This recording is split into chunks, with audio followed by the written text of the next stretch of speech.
welcome to this Monday edition of Market Mantra, the program in which we give you a complete update on the economic news of the day.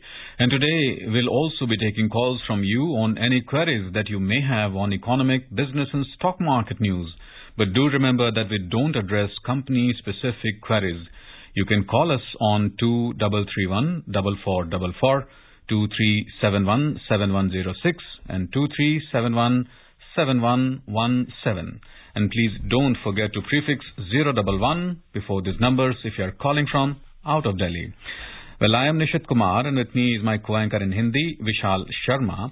And to answer our listeners' queries, today we are joined in by the noted financial expert Sharad Kohli. Sharadji, welcome to the show once again. Thank you, Nishit. Thank you, Vishal. And a very happy Janamashtami to all the listeners. Yeah. जी, और अब सबसे पहले headlines. At the stock markets, the Sensex shoots up 765 points to an all-time high. Nifty spurts 226 points to a record closing high. Rupee ends at a 2.5-month high against the dollar at 73.26. The country's largest automaker, Maruti Suzuki, to raise prices across its range of vehicles next month, and Brent continues to trade close to $73 per barrel. Sensex 765 अंक के उछाल से सार्वकालिक उच्च स्तर पर पहुंचकर हुआ बंद. निफ्टी 226 अंक की तेजी से रिकॉर्ड ऊंचाई पर पहुंचा. डॉलर के मुकाबले रुपया 2.5 महीने के उच्चतम स्तर पर पहुंचकर हुआ बंद. देश की सबसे बड़ी कार निर्माता कंपनी मारुति सुजुकी का अगले महीने से सभी श्रेणी के वाहनों की कीमतों में वृद्धि का फैसला. और ब्रेंट कच्चे तेल के दाम $73 प्रति बैरल के आसपास.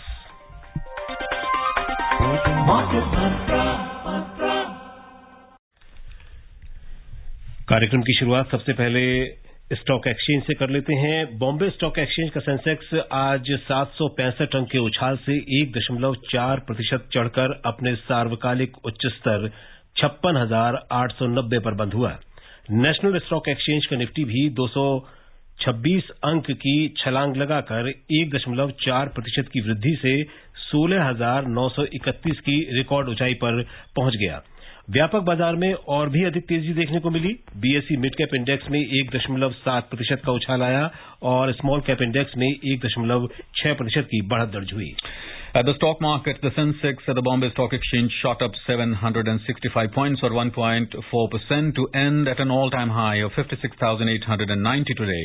The Nifty at the National Stock Exchange spurted 226 points or 1.4% to a record closing high of 16,931. And in the broader market, rally was more pronounced with the BSE mid-cap index jumping 1.7% and the small-cap index climbing 1.6%. And among the sectoral indices on the BSE, all the indices ended with sharp gains except the IT and the tech indices. The telecom index was the leading gainer, shooting up 3.5%. The metal index spurted 2.6%. The power index jumped 2.3%. The basic material index advanced 2.2%. The utilities index and the BankX added 2.1%, and the energy index climbed 2%. The finance, the realty, the consumer durables and the oil and gas indices rose 1.9% each, and the consumer discretionary goods index added 1.7%. The auto index advanced 1.6%. The industrial and the capital goods index rose 1.5% each, and the healthcare index ended with 1.4% gains. And among the declining indices, the IT index fell 0.5% and the tech index ended with marginal loss. Well, we have our first caller, Anant from Mumbai. Anant, welcome to the show. Please ask your question. Market मंत्र के सभी team members को मेरा नमस्कार और जन्माष्टमी की हार्दिक शुभेच्छाएं. जी, आपको भी शुभकामनाएं. मेरा सवाल है कि मुझे लास्ट फाइनेंस ईयर में शॉर्ट टर्म लॉस हुआ था और short term capital long term loss भी हुआ था.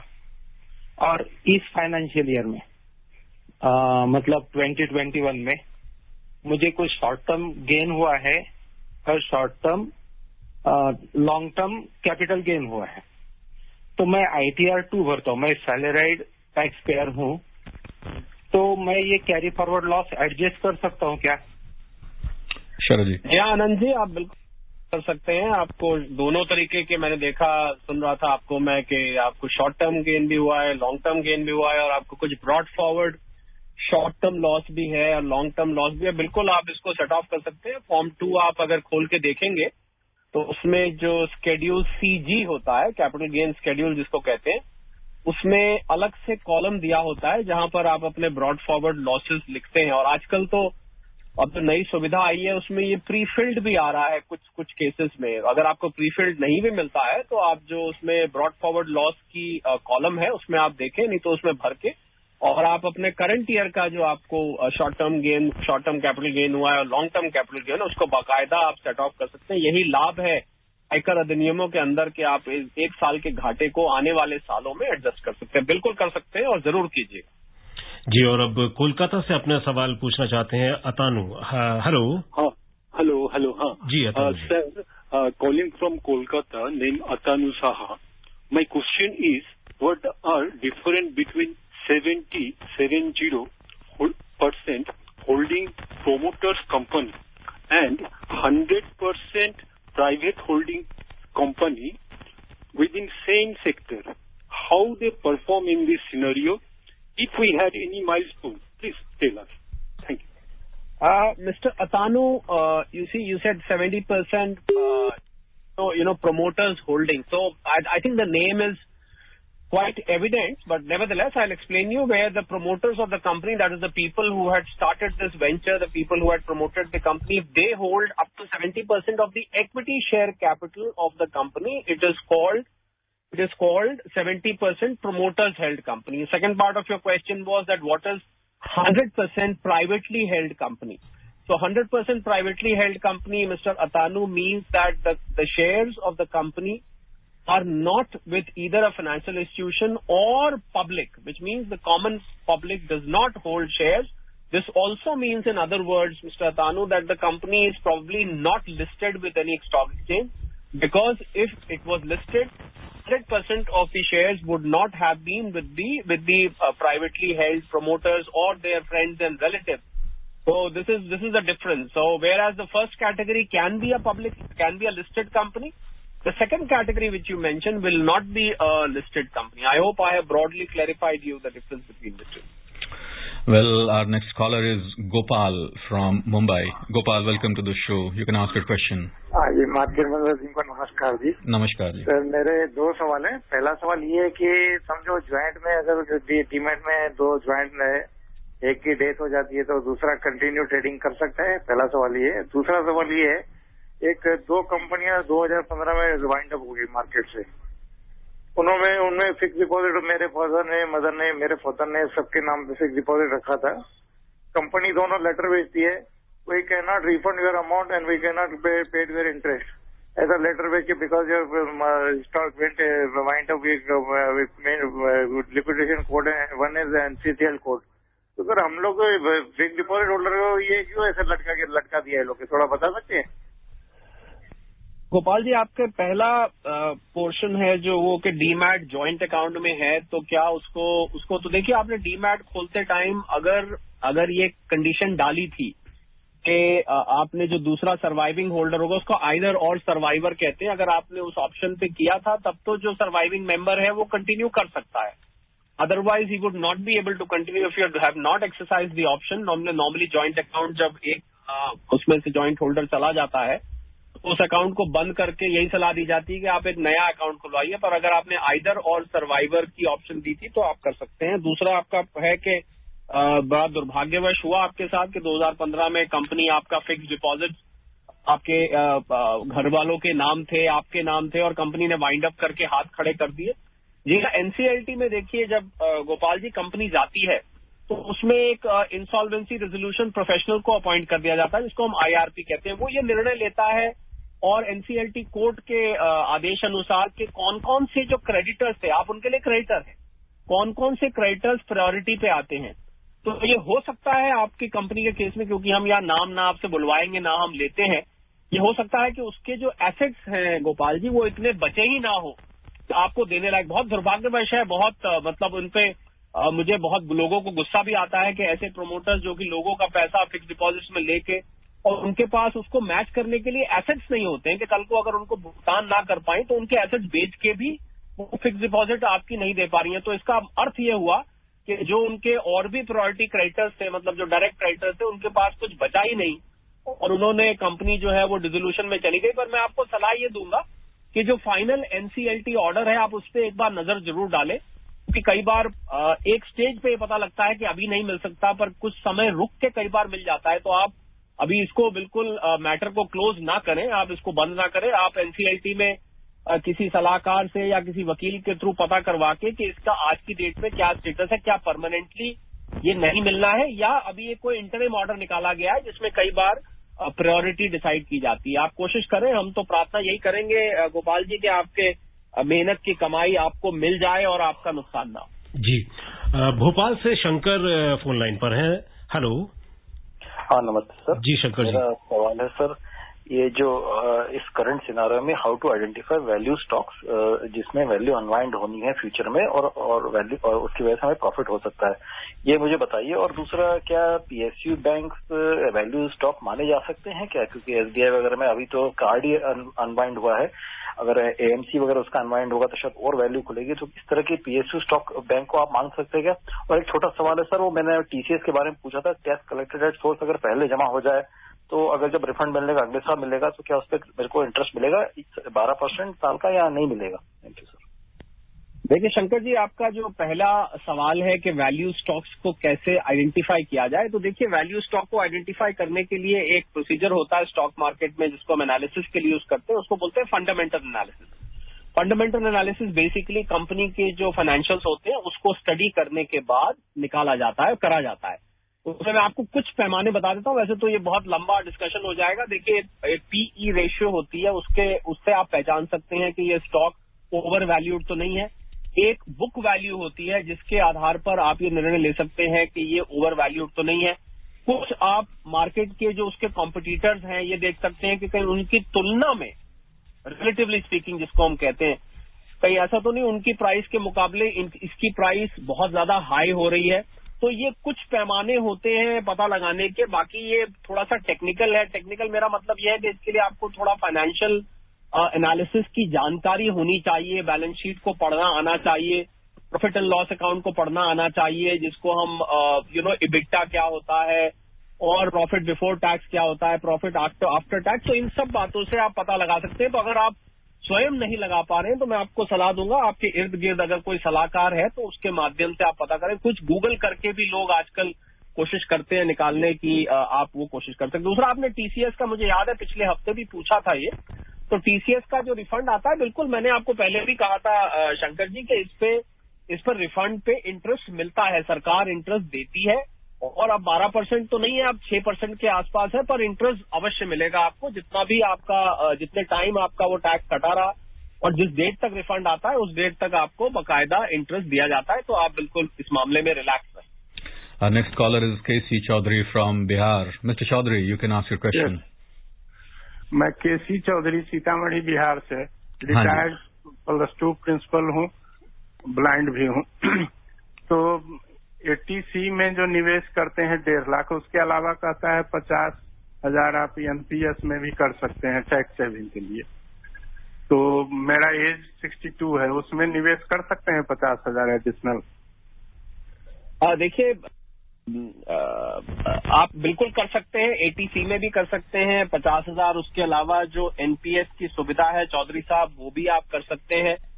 और उसमें आपको जो एनपीएस होता है वो 2 तरीके का होता है। एक तो जिसमें जो ट्रस्ट होती है वो इन्वेस्ट करती है कुछ म्यूचुअल फंड्स में या कुछ ऐसे ट्रेजरी में जिसमें कि आपको रिटर्न आता है। दूसरा जो 50,000 वाला होता है वो आपको 1.5 लाख के अलावा मिलता है। तो आप वो, हालांकि आपकी आयु 60 साल से ऊपर है, आप चेक करें, मेरे ख्याल जो पहला वाला है आपको वो मिल सकता है, जो दूसरा वाला है शायद वो आपको नहीं मिल पाएगा। उसमें बहुत सारे पैमाने होते हैं। तो मैं आपको चौधरी साहब सलाह ये दूंगा कि आप ऑनलाइन, वैसे तो आजकल एनपीएस ऑनलाइन मिलता है, आप ऑनलाइन जाके अप्लाई कर सकते हैं। तो मैं आपको सलाह ये दूंगा कि बहुत सारे, हर शहर में, आप सीतामढ़ी के हैं तो सीतामढ़ी में बहुत सारे एजेंट्स, और ये एजेंट्स आपको जनरली पोस्ट ऑफिस में मिलते हैं, क्योंकि पोस्ट ऑफिस सेविंग स्कीम्स में जो एजेंट्स डील करते हैं वही एनपीएस भी कराते हैं, जो लोग ऑनलाइन नहीं कर सकते उनके लिए।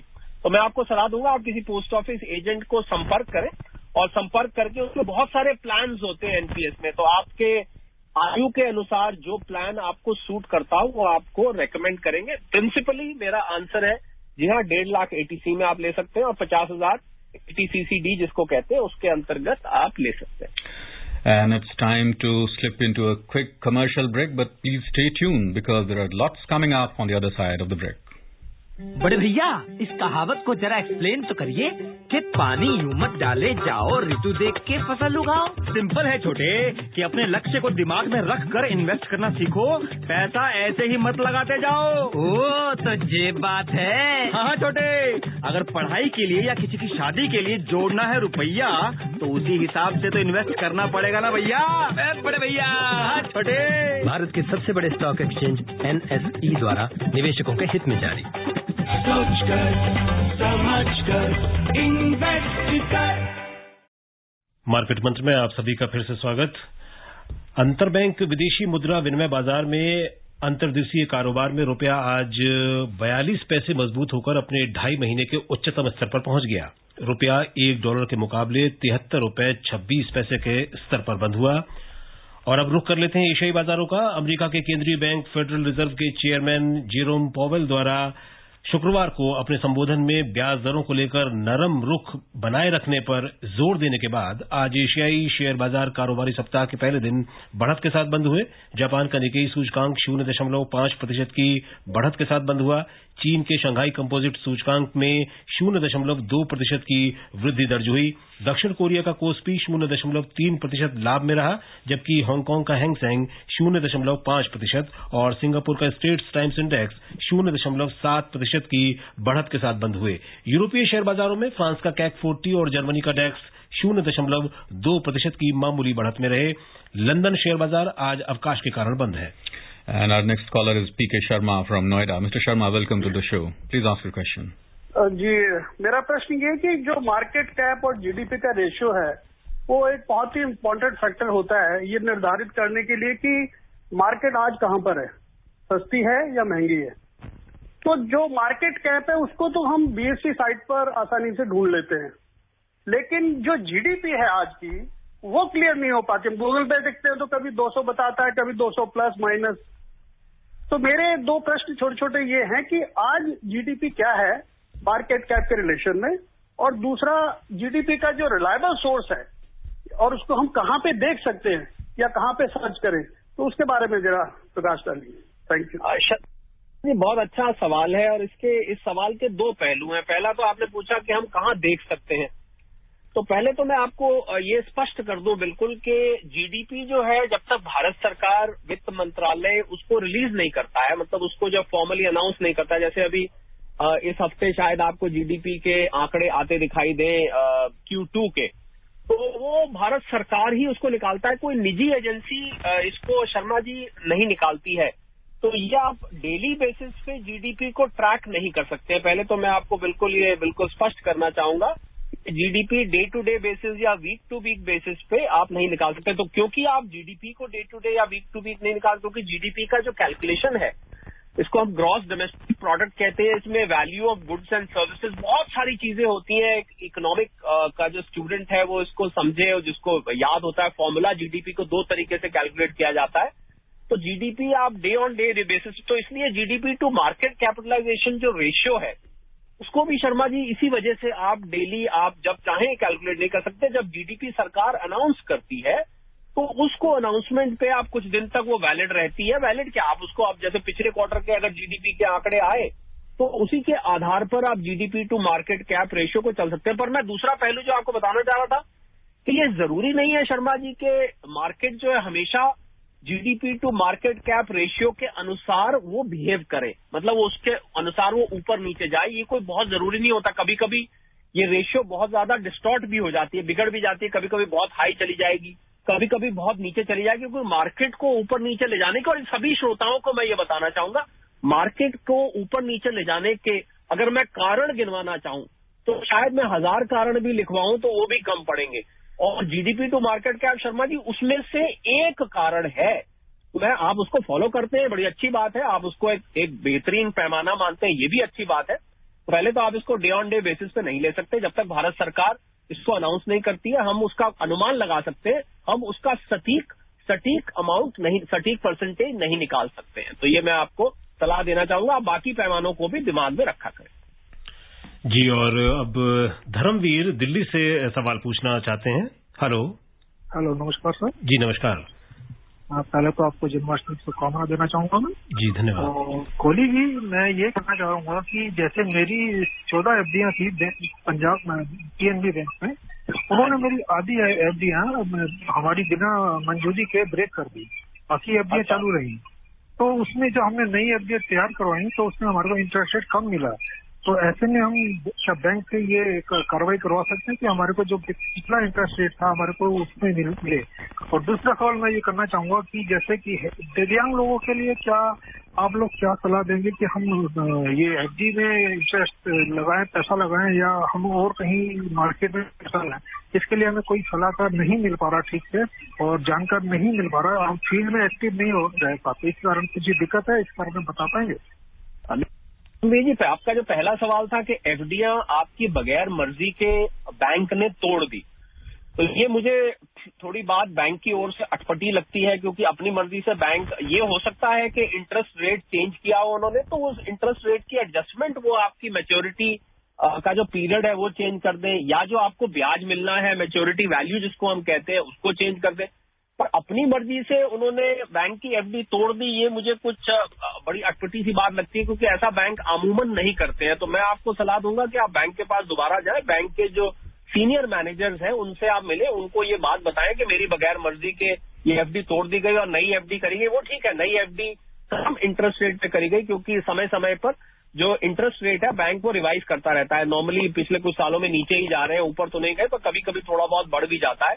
और आप इस मैटर को बिल्कुल उठाएं, एक बैंकिंग ओम्बड्समैन भी बना हुआ है, आप अगर ऑनलाइन जाएंगे सर्च करेंगे वहां पर भी आप ये कंप्लेंट डाल सकते हैं, क्योंकि ये कारण बैंक को बताना पड़ेगा कि उसने क्यों बैंक की ये एफडीज आपकी मर्जी के बगैर तोड़ी। आपका दूसरा हिस्सा जो प्रश्न का है कि दिव्यांगों के लिए क्या, देखिए हम और कोई भी इन्वेस्टमेंट एजेंसी जो होती है एक आम आदमी और दिव्यांग के बीच में कोई फर्क नहीं समझती है। पहली बात तो आप ये दिमाग रखिए। तो जो भी नियम धर्मवीर जी एक स्वस्थ इंसान के लिए है, वही नियम दिव्यांग के लिए भी है। उनके लिए उनमें भेदभाव नहीं किया जाता है। आपको इन्वेस्ट करते टाइम कोई भी इन्वेस्टमेंट एजेंसी ये नहीं जानना चाहेगी कि आप दिव्यांग हैं या आप एक नॉर्मल सिटीजन है। पहले तो मैं आपको स्पष्ट करना चाहूंगा, आप में कोई फर्क नहीं है, आप बिल्कुल बाकी लोगों जैसे ही है। तो फिर भी आप अगर निवेश के विकल्प जानना चाहते हैं तो मैं सलाह दूंगा, ये डिपेंड करता है धर्मवीर जी कि क्या वो व्यक्ति जो है वो उनकी रेगुलर इनकम आती है कि नहीं, उनकी आयु क्या है, उनका ऑब्जेक्टिव क्या है, क्या वो ग्रोथ चाहते हैं या वो नियमित कोई इनकम चाहते हैं, या वो बहुत एडवेंचर चाहते हैं, मतलब थोड़ा सा अगर जोखिम उठा सकते हैं तो शेयर मार्केट में आ सकते हैं। अगर जोखिम नहीं उठा सकते, उनके पास थोड़े से ही फंड्स हैं, तो मैं सलाह दूंगा कोई पोस्ट ऑफिस की सेविंग स्कीम या कोई डेट म्यूचुअल फंड या कोई हाइब्रिड म्यूचुअल फंड ले लें। तो धर्मवीर जी ये मतलब यहाँ दिव्यांग के लिए कोई ऐसा विशेष निवेश का विकल्प ऐसा नहीं बनाया गया है। एक आम आदमी की तरह ही निवेश करते हैं। जो मैंने पैमाने आपको बताए वो पैमाने आप हमको बताएं तो हम उसका और सटीक जवाब दे सकते हैं। पैमाने में आपके लिए फिर से जल्दी से दोहरा देता हूँ। आयु क्या है, ग्रोथ के चाहते हैं, इनकम चाहते हैं, कितना जोखिम उठा सकते हैं, उनकी रेगुलर इनकम है कि नहीं, ये सब पैमाने आप हमें अगली बार कॉल करके बताइएगा तो मैं आपको सटीक बता दूंगा कि कहाँ निवेश करना चाहिए। जी, और अब रुक करते हैं अगली खबर का। देश की सबसे बड़ी कार निर्माता कंपनी मारुति सुजुकी ने लागत मूल्य बढ़ने के कारण अगले महीने से सभी श्रेणी के वाहनों की कीमतों में बढ़ोतरी की बात कही है। हालांकि कंपनी ने ये नहीं बताया कि मूल्यों में कितनी वृद्धि की जाएगी। And in filing to the stock exchanges, Maruti Suzuki said, "We wish to inform that over the past year, the cost of company's vehicles continue to be adversely impacted due to the increase in various input costs. Hence, it has become imperative to pass on some impact of the additional cost to the customers through a price rise." The statement added that the price rise has been planned across models in September 2021. This will be the third price hike by the company this year, citing commodity cost. And our next caller is SPS Jan from Greater Noida. Mr. Jan, welcome to the show. Please ask your question. नमस्कार जी। नमस्कार। कोहली जी को भी नमस्कार। नमस्कार। पहले मैं कहना चाहूंगा, कल आपको CNPC अवार्ड में लक्ष्मण रॉय के साथ देखा था, बड़े हैंडसम लग रहे थे जी। और ये बताइए, अभी मैं ITR 3 भरता हूँ because I have some profession income, तो इसका अभी लास्ट डेट, क्योंकि इसमें फाइलिंग में प्रॉब्लम आ रही है, तो अभी लास्ट डेट 30 सितंबर है। इसकी क्या उम्मीद है कि और आगे बढ़ जाएगी? शुक्रिया पहले जरा नवाजी का। देखिए जैन साहब, अभी जो डेट तो अभी फिलहाल 30 सितंबर ही है। आपको जानकारी होगी कि जो इनकम टैक्स का पोर्टल है वो पूरी तरह से अभी स्वस्थ नहीं लग रहा, उसमें बीच बीच में दिक्कतें आ रही हैं।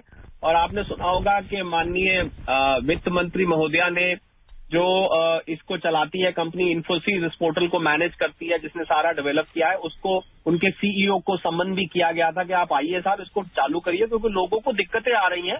आखिर 7 करोड़ से ऊपर रिटर्न फाइल करने वाले लोग हैं, वो कैसे करेंगे अगर 30 सितंबर तक ये ठीक नहीं होगा? उनको, आपको अगर आपने पूरी खबर सुनी हो, उनको कुछ समय भी दिया गया है। उन्होंने कहा है कि 15 सितंबर तक आप इसको पूर्णतया फंक्शनल कर दीजिए, इसको चालू कर दीजिए। और बाई चांस जैन साहब अगर ये नहीं हो पाता है तो मुझे लग रहा है सरकार ने बहुत सारी जो डेडलाइंस है, छोटी छोटी डेडलाइंस होती है जो कि आपके मतलब की नहीं है, कुछ CDS की है, कुछ 15 CA CB की होती है, वो डेडलाइंस को बढ़ाया है। और इसी वजह से बढ़ाना पड़ा है क्योंकि वो पोर्टल ठीक से नहीं चल रहा जब से ये 7 जून से नया पोर्टल आया है। तो मुझे लग रहा है अभी तक तो जैन साहब आपकी प्रोफेशनल इनकम है, अभी तक तो 30 सितंबर लास्ट डेट है। पर किसी कारण से अगर ये पोर्टल में फिर परेशानी आई तो सरकार को मजबूरन जो है डेट बढ़ानी पड़ सकती है। पर आज जब हम बात कर रहे हैं तो आप 30 सितंबर ही मान के चलें, अभी आप उसी के हिसाब से अपनी तैयारी करें। जी, we'll have to cut you short. We're running short of time. And our next caller is Rajagopalan from Chennai. But Rajagopalan sir, we apologize to you because we are running awfully short of time. Maybe we'll take your call next time. And moving on to oil, the Brent crude moved up 11 cents to trade at $72.81 a barrel, but the US crude futures fell 30 cents to $68.44 a barrel. और दिल्ली सराफा बाजार में आज सोने की कीमतों में 199 रुपए की गिरावट रही। प्रति 10 ग्राम सोने का मूल्य 46,389 रुपए रहा। चांदी भी 250 रुपए टूटकर 62,063 रुपए प्रति किलोग्राम के स्तर पर आ गई। शरद कोहली जी, आप कार्यक्रम में शामिल हुए और हमारे श्रोताओं के सवालों के जवाब दिए, इसके लिए आपका बहुत बहुत धन्यवाद। My pleasure. Thank you. And before we close, a reminder of the headlines. At the stock market, Sensex shoots up 765 points to an all-time high. Nifty spurts 226 points to a record closing high. Rupee ends at a 2.5 months high against the dollar at 73.26. Country's largest automaker Maruti Suzuki to raise prices across its range of vehicles next month. And Brent continues to trade close to $73 per barrel. And with that, we end this edition of Market Mantra. This is Nishit Kumar along with me, my co-anchor Vishal Sharma, saying adios till we meet again the next time.